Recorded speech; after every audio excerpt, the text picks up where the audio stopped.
But what they would do in effect is test on other platforms and then see what creatives were winning out on those and then just apply them over to Google. It's not the same, you know? Do you need a Google specific creative strategy? And how do you demystify Google's black box? Hello and welcome to Growth Masterminds. My name is John Koetsier. Google, we all know, it's the single biggest ad platform on the planet, and it's also the single biggest mobile UA network as well. Can be a bit of a black box, though. You toss your creative components in, you add a dash of ad copy flavor with some desired actions or conversions, and boom, the blender begins. Where it all goes and how it's all combined, no one really knows, but somehow, magically, new users appear. How can you maximize all this, optimize it? To chat, we have kind of the perfect person. She spent almost a full decade at Google, most of it on the mobile side. Her name is Ashley Black, and she now runs her own growth agency, Candid Consulting. Welcome, Ashley. Thanks, John. Nice to be here. Great to have you. Great to have you back. I mean, it's not like you've been on Growth Masterminds before, but this is our second try at getting this done. And hopefully today all goes well and Hopefully. smoothly, and we have a great chat and we share a lot of knowledge. I want to start with you. You're a Googler. I mean, the common perception of people at Google, hey, you make whack loads of money, lots of stock options. It's a nice place to work, perks and everything, massages. I've been in some Google offices, the slides, all that stuff. But now Sure. you're doing your own mobile growth consulting agency. Why the switch? Yeah. Well, I can tell you, I did have a massage, one massage in my decade that I was there, but I Wow, think I've had the same number of Google massages as you, and I've never worked for Google. you know why? Because it's awkward because the massage room is next to like all of your coworkers. And so that the whole experience I found to be really strange. But I would not feel awkward. I would feel like, whoa, I'm getting you my daily sure. massage. Daily. Yeah, I know, quite a transition to go from the Google life to running my own company. But, like you said, I had been there for almost a decade. A lot had changed during that period of time. I think a lot, truthfully, had changed for me personally, really relocating to be closer to family and have more support. And so, as Google really, hammered down on the return to office, it was clear to me that that was not going to be, feasible for me and it wasn't going to work. And so as I looked to like, hey, what's going to be my next move? And I talked about this a little bit on LinkedIn. My husband was like, I talked to somebody like in my last week at Google and they were like, hey, can you get on a call with a customer to talk about iOS? And I said, sure, I'll do it. And my husband was like, I have heard you talk about iOS, ATT, SK Ad Network, Firebase, like so much over the years. And he was like, why don't you see if there's a market for it for people to understand it more on Google? And really within that one conversation, everything changed. And things sort of flourished, I'm very fortunate to say.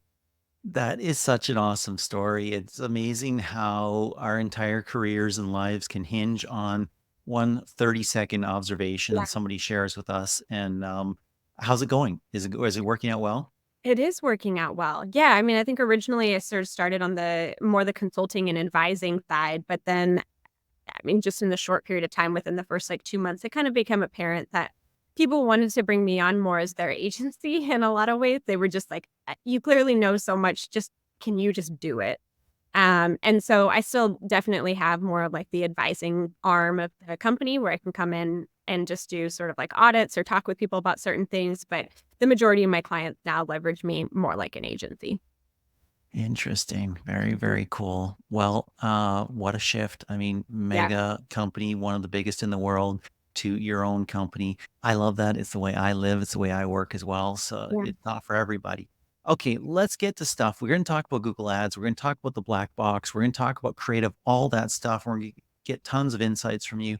Maybe before we dive into that, we just fairly recently still had WWDC where Apple unveiled Ad Attribution Kit. I'm starting to be able to say that, by the way. I mean, the first few times I said Ad Attribution Kit, I was like, I couldn't get it out. It was like AAK, fine, or something. But now Yeah. I'm starting to get it. Your thoughts? Did you see that? Any Yeah, interest in I that? mean, so much chatter. I think, in my opinion, there's not going to be that much that changes anytime soon because a lot of AAKs or scan, all of it was very much dependent on some of the integrations with the network. And having spent a long time at a network, those things do not move quickly at all.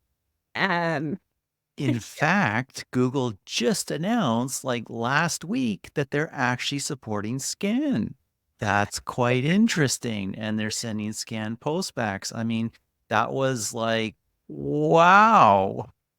Yeah, and even when they do these things, there's always like a little bit of a disclaimer of like, but only for this and for these types, like there's always this like criteria. And so it's all to say, I don't anticipate that it having that big of an impact initially. It'll take months, years. I mean, we're like 3 years out from when Scan initially launched and Google just kind of getting around to things. So I would say don't hold your breath. Don't freak out. Just hang tight and see how things develop. And I should clarify, the news was actually YouTube will start using ATT. So YouTube will start Right. asking people, hey, do you want to allow tracking? Oh, I'm so 'Cause glad you brought that up. That I was thrilled to hear that is going to be the case. I think it makes Google a really viable competitor in the iOS space. it's interesting because I think it was Thomas Petit that posted that on, I still call it Twitter.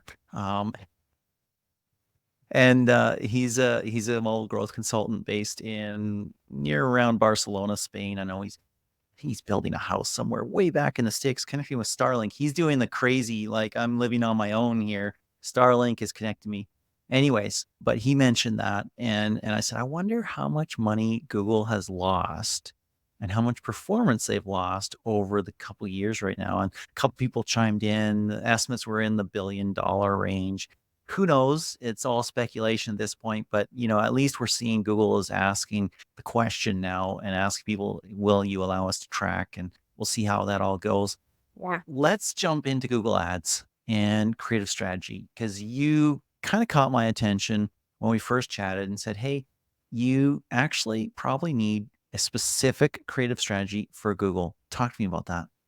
I think the most common thing that I saw with advertisers when they were running on Google is, well, first of all, a lot of them complained that it took a really long time for Google to ramp. And I don't disagree with that. That's definitely the case. But what they would do in effect is test on other platforms and then see what creatives were winning out on those and then just apply them over to Google. It's not the same, I think, and by and large, people were testing primarily on Meta, then bringing all of those creatives over and just assuming that they would perform the same with Google. And I think one of the big things that people don't realize is that, I mean, YouTube, especially on iOS, is a massive portion of inventory for Google, right? Mhm. And so you have such different types of video content on YouTube, right? You have short, which in that case, like maybe your Meta content or your TikTok content, like it does work well on short, Mhm, but that's still mhm. a small percentage of traffic. But then you have all of these other formats, right? You have like there's bumper ads, which are like 6 seconds that you can run ahead of pre-roll. There's skippable ad format that that run like in the feed. There's ones that go on right before you're about to watch a video. You can do it in landscape. You can do it in portrait. And so there's just so many differences, and you do have to test them all, but you can't just try and replicate what worked well on one network without paying attention to how users are actually using the different inventory types on Google's network. I find that super interesting. And I want to dig deeper into that. And because on the face of it, that makes perfect sense, right? Something that works in one setting doesn't necessarily work in another setting. But YouTube, you're just saying, hey, that's a huge percentage of the volume here. And YouTube, like you're saying, is very specific because so you have the skippable ones. Well, you're gonna see what is it, 10 seconds, 15 seconds or something like that, and or 5 seconds, and then Right. you can choose to keep watching, right? Or you can choose to skip. So that requires a very specific ad strategy right there. You got to capture people's attention instantly.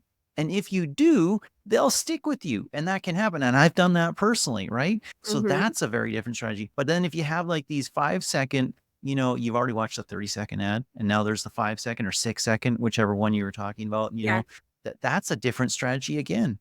totally. Yeah, exactly. And so I think too, Google's not doing itself any favors by not sort of like showcasing where the ads show. I mean, you can figure it out, right? Like there are ways, but just in contrast, I've been working a lot more on Meta's platform, and they do a great job at being visualizing for people like, hey, this is what your ad's going to look like here, and this is what it looks like here. And Google just doesn't do that. And so I think a lot of times people assume it's just this black box, like throw it in and see what happens without really any, real strategy or intention with like, oh, this video I'm hoping gets picked up on like the YouTube in stream, or I'm creating this content in hopes that YouTube Shorts really, picks up a lot of traffic here. And so yeah, Google's not helping you understand that a lot of time. So that was entirely my perception. And I think that's kind of what Google wanted. That was the vision. Throw us your assets, your chunks of copy and text and your images and your videos, and we'll, rip, mix, burn, right? Yeah. And we'll figure out where they work, and the AI will just figure it all out. And what I kind of hear you saying is don't trust that. Don't do that. You'll probably overspend as the AI takes some time to learn and train itself and everything like that. Instead, look at the specific placements and craft ads specifically for those. Is that what you're saying? Yeah, exactly. I think you just have to have like a repertoire of them. You can't just use one thing. So I'll give you an example. I have one client who, their UGC style works really, really well on Meta. And so again, they took the same approach. They were like, this is what's going to work well with Google. And and we have all of these assets already. So we're just going to ship them over here. And actually we spent some time, they worked with me in I have a creative arm as well within the company, and we created some new ads, and ultimately those ones ended up performing better because they weren't the UGC style. And what's funny is they got picked up on like brand new inventory they had never tested before. The system just hadn't tested it. And it was Wow. just really interesting to see that, like, I think a lot of their UGC style was serving on YouTube and on Shorts, and because that's where the system knew it would do well, but it had never had an opportunity to go out and test these other pockets of inventory. So you just you you got to test more stuff. Interesting. Interesting. And you said people think it's a black box, and that's certainly my perception. I know that you can understand more about where Google's using stuff because you can see the elements, you can see where they went. You don't see exactly the full ad units in every Yeah. case. And so with correct data governance, you can put sort of two and two together and get four most of the time. Talk about that a little bit more. Maybe you know things that I don't know as well about how you can actually figure out where Google is using your ads. Yeah, so there's a few different things. First of all, if you are you're fortunate enough to have a Google Ads rep, you can ask some things of them, right? There's some reporting that maybe you can't see in the front end that they would be happy to share with you. So that's my first Mhm. tip for folks is like, hey, if you've got a Google rep who supports you, especially on the app side of things, there's actually things that they can do to cut the data so that you can see it's not just, oh, it's served on search, YouTube, and display. You do have that visibility in the UI today, but they Yep. can actually show you, X percentage of your ads went to shorts, went to the play browse versus play search, when we're talking Mhm. about on Android. Mhm. There's a lot Mhm. more cut there. But there's other features too. Like sometimes you just have to, I know it sounds silly, but you just have to kind of plug in a bunch of things into the columns field and see what pops up. And so, Wow. there's one that I had never paid much attention to, but it shows you view rate for your YouTube in-feed videos and Yep. your YouTube Shorts videos. So now you're starting to get a understanding, like if you're not getting anything there, right? If it's showing like 0%, then you know that you're not getting any traffic through those. Mhm. Versus, so you can play around with that. There's also uh, a feature that you have to do within your conversion settings, very hidden. where you have to opt in your auto, like the default is to opt out to those 6-second bumper ads, they Okay. call them. Those are like non-skippable. They run before a video. And sometimes those perform really well for advertisers. I've seen those get some good traction. Is there a thing that, so sort of a two-part question. Is there a thing, first of all, that certain verticals perform better in certain placements on certain platforms within the Google universe? And then kind of second part of that is there a thing that, you got to find for your specific app, no matter the vertical, what really works for you? I think both of them can be true, right? But on the first one, yes, I would say that there's definitely certain like industries that tend to perform better on certain pockets of inventory. Mm. And you can kind of see that based on how they end up serving. So I worked with mobile games for the whole time that I was with apps, right? So for 6 of the 10 years I was at Google with mobile games. And they predominantly are serving on AdMob and YouTube inventory. There's not as much search traffic coming through. Whereas if you have something like a fitness app or fintech, those kinds of things, they get way more search traffic. Mm. So that, those are things to be aware of. Like, a mobile, like a game studio might spend a little bit more time on their creative, like their actual video content, playables, although they don't get that much traction with Google. Whereas you really want to fine tune that copy if you're playing in like the fitness space or retail. Interesting. So that kind of surprised me about games. I would have figured that some placements in the Play Store would have worked as well. Yeah, they do. They do, but it's not as much like people searching for them. I think it's more of like the browse feature, and then not to get all convoluted, but that tends to get lumped into display. Mm-hmm. Mm-hmm. Cool. So you said about viewing your metrics. Sometimes you just got to play around and toss different things in, add different columns and stuff like that. Any other tips about viewing your metrics that can help you reveal, what to do and what not to do, how to optimize your Google ad campaigns?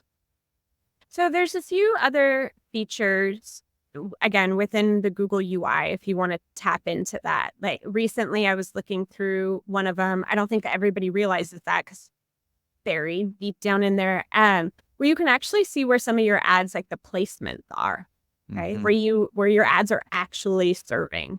And so from there, you might be able to see, oh, was this like, did we have a crappy period of performance and were we like getting way too much traffic through this like one app, for example? And can you block that app uh, in the future so that you're not getting that kind of traffic? It's not necessarily a metric, but it is an insight beyond what Mm-hmm. people refer to as the black box. Mm-hmm. Mm-hmm. Um, so those ones, but then I talked a little bit about the different like view through metrics that you can see for the different types of YouTube placements. Those are other opportunities for you to sort of optimize more intelligently. Cool.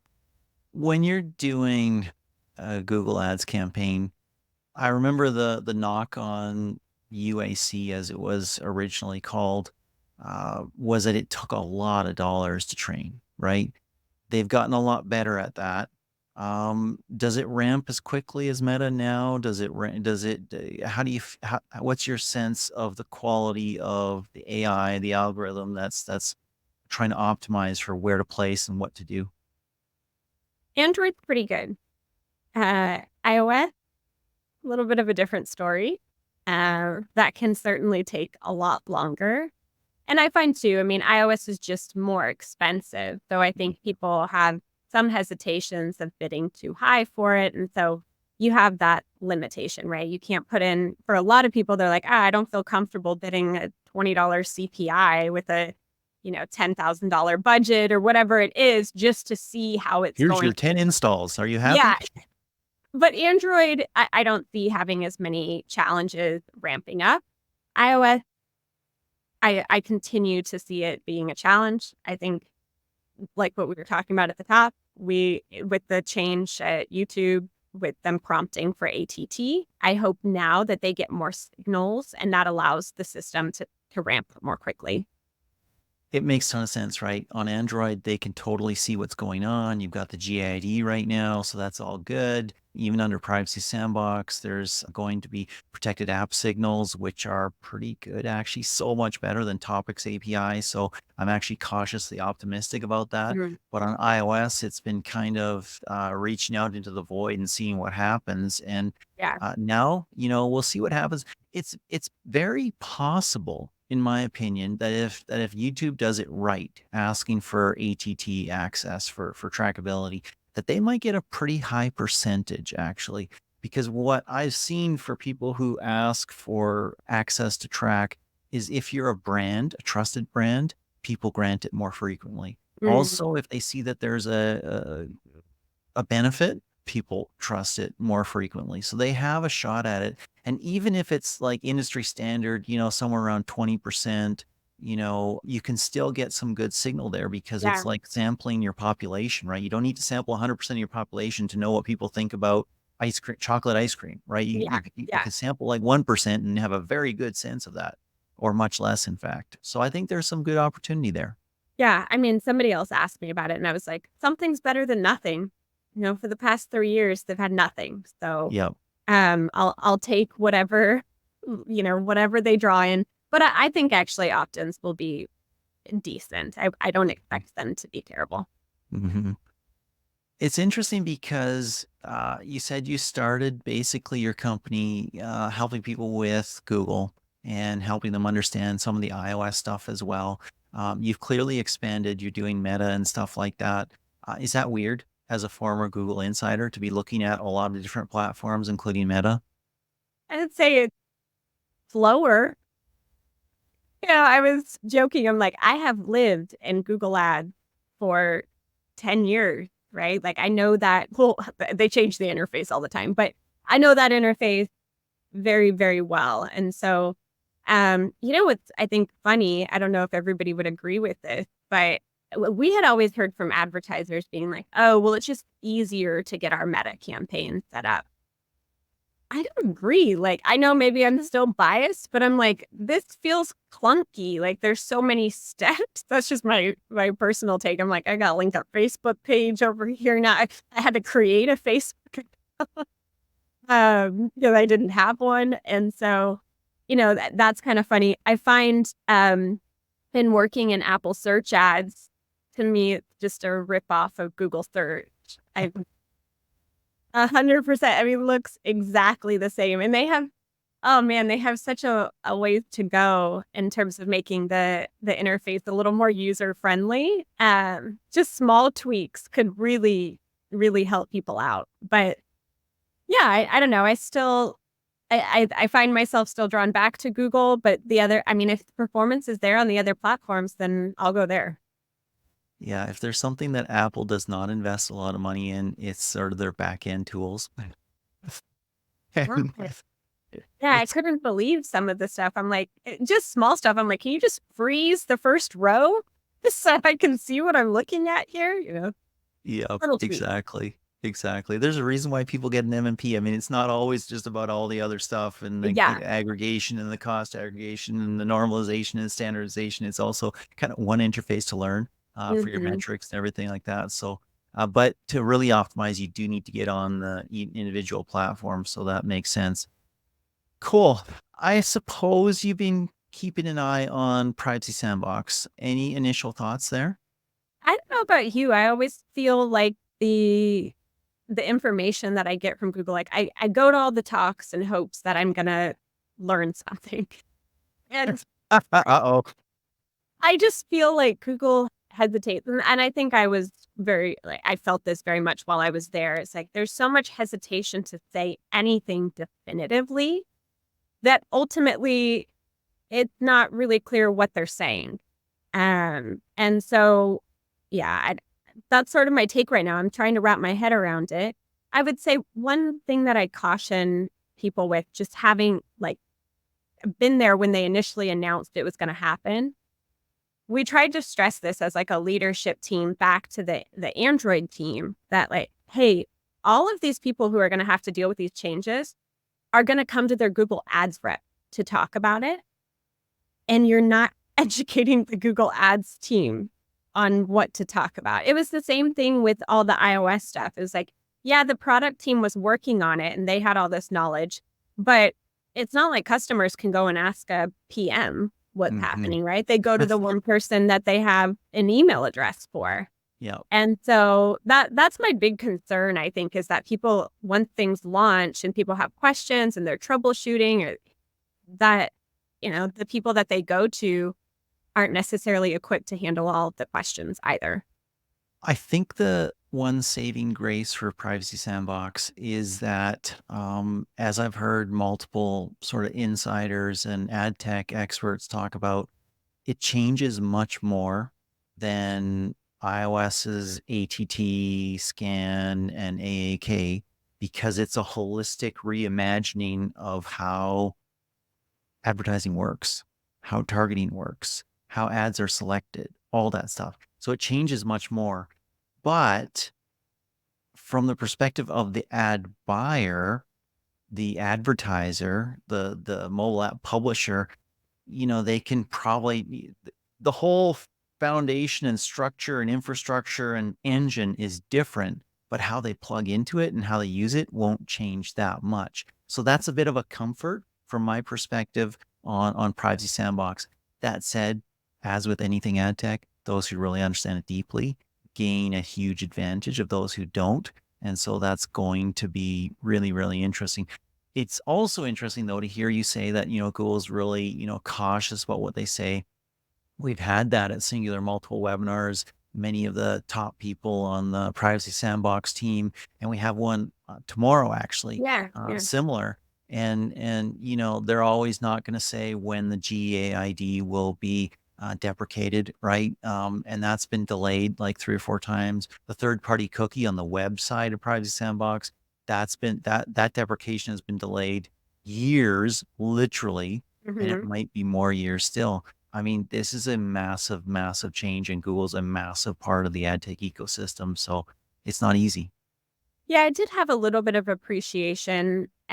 Obviously, I was on the sales side of things, but and everybody on the engineering, I forget, this was many years ago that we had somebody from the eng team come and talk to us and just explaining how all of the different stacks sort of work together, where, they were like, you have your search stack and then, you have your display stack and your YouTube stack, but with an app campaign, they all fit back in over here. I'm not explaining this very well, but basically it's like, if you make one tweak on the app side, it can kind of like destroy everything, or it has implications across Mhm, it, versus mhm. on some of the standalone products where, it doesn't necessarily happen that way. And so they have to be a little bit more cautious, I think, about how they approach things. But I don't know. I'll be honest. Like, I think people are scared to say anything these days. Um, there's just been this weird feeling of like, is this okay? Google's got a target on their back, and I think everybody sort of feels that they're never really sure what externally friendly versus what can be shared one on one. There's a lot of that concern. I think that's crazy hard when you're at a company like Meta or at Google for a lot of different reasons. First of all, there's a ton of complexity in all this stuff in ad tech, back behind the scenes, what an SSP does, what a DSP does, Exchange, what they do, what mediation platforms do, SDK networks, and all the how. I think there's like 1% of people in ad tech who understand all that stuff Yeah. and can actually place that in the right order. So it's really challenging in the first place. Secondly, if you're the size of Google or Meta, then guess what? So much regulatory attention, as you were talking about, right? Google just got notified that it's under investigation by the European Commission. Apple got notified last week, right? And there's $1 billion fines looming for all these, perceived or real iniquities that they cause. So there's real Yeah. challenges there. And then, of course, you've got, your product managers who don't understand as much as your engineering people who are actually building it. And you have your PR people who understand nothing, but have control of the message. Yeah. Oh, it's No, difficult there's there. just, and just like as a for people who have Google reps and they're working with them, just like have a little compassion, like they want to know, the right answer to give to you. it's just, I think, I don't know, everybody's afraid that they're going to have too much knowledge. It's like, Yeah. so Yeah. yeah. There's the right answer. There's the answer I'm allowed to say. There's the answer that I understand. Uh-huh. Yeah, exactly. So anyway, I hope it's not messy. I think that they learned I think Google's good at learning from their own mistakes and others' mistakes. And Mm, so hopefully with Privacy Sandbox, that's definitely taken into account. I hope so too. Cool. Well, we've got to bring this to an end. Any other thoughts, last thoughts, as somebody is working on Google Ads? You've been an insider there for the better part of a decade. Any other thoughts that you want to share, tips, tricks, or just general attitude to have when you approach it? Yeah, I would say like continue to iterate. I mean, I know that that's the standard boilerplate, language, but don't like keep trying to give it shots, put new things in. Like, don't make assumptions that you know what's best because oftentimes the algorithm is, I hate to admit it, but smarter a lot of times than what you think. And so, yeah, and it's not as daunting, but if you do need help, then there's people like me out there. Absolutely. The one question that comes up, of course, let's say you're an indie or your publisher is starting out or something like that, and you don't have massive budgets. Okay, I got to iterate. Absolutely. How much is that going to cost me, right? To iterate. How much is my education going to cost me? How much is teaching the algorithm or the algorithm teaching itself going to cost me? What's the minimum that you should expect to spend on a Google campaign? Because you know that there's going to be some training, there's going to be some ramp, there's going to be some education on your own part and all that stuff. What's the minimum you should start with? I'm guessing it's not $100 or $1,000. Where would you put the number? Right. It's relative to where, who you're targeting, right? And what you're trying to do. I mean, honestly, I think that you can probably put about 10 grand in that's on like a monthly basis. So that may be sticker shock for some folks and others people may be delightfully surprised. But I think within $10,000 over the course of a month, I am talking about Android. On on iOS, I think you probably have to invest a little bit more than that to really get out what you want. But I know people are looking for a number. I would say at a minimum, it's there. And then, Mhm, you mhm, just got to play mhm. around with it. But the other thing I would say too, one of the things, if you really like dig in deep on like tools that Google has, is there's actually some, I mean, they're not great, but there's some video editing tools that they have available. So I think some people worry like, oh, I've got to create, like 40 videos. You don't. And you can create a few, test them, but there's also tools in there. Like I've done it for some of my clients. I'm like, your creative that you're running right now is crappy. So even if this one seems crappy too, I tell them too. That's the whole point of the company name, right? It's candid. I'm going to tell you exactly what you need to hear. I'm like, hey, this is a little better than your bad ad. So let's try this one out, and it's free. There's so many like AI tools these days. I play around one with better voiceovers. Some people are just like no voiceovers or no sound, and I'm like, again, we got to have something. So I don't think you need to break the bank in making a bunch of creative assets. I've also seen people like do their own UGC videos, and they turn out Mhm. really well sometimes. I'm going to start a company called Slightly Better, and that's all we promise. It's just a little bit better. That's all you need. I mean, that's really all anybody wants, right? Just a little better. I will say this one thing though about what you said in terms of ad quality. Nobody really knows Mhm. because you can sometimes create your $100,000 video ad that just sucks, Yeah. absolutely sucks. And you can do this 10-second, this is me, this is my app, you should try it, blah, blah, blah. And boom, it kills it. And you have no idea. And sometimes you use an old ad and people are like, hey, that's for a holiday that passed a week ago, and it's still performing. And so they're using Performing. that intentionally, even though they know that, right? Seen It's it many times. amazing.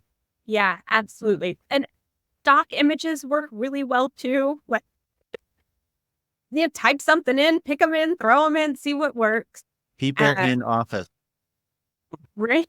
But yeah, I really don't think that you need to break the bank on creative. Once you test some stuff, and then I think you can start to invest a little bit more on a more intentional strategy there. Mhm. But Mhm. initially, see what tools are available for you. Do those free trials to get them going, Yeah. and then iterate from there. And like you said, it does really depend on vertical. I remember, what was it, thalidomide lawyers or thalidomide victims or something. It was like $500 clicks back in the day, Oh, right? right, right, right. Yeah, it's like Mesothelioma stuff.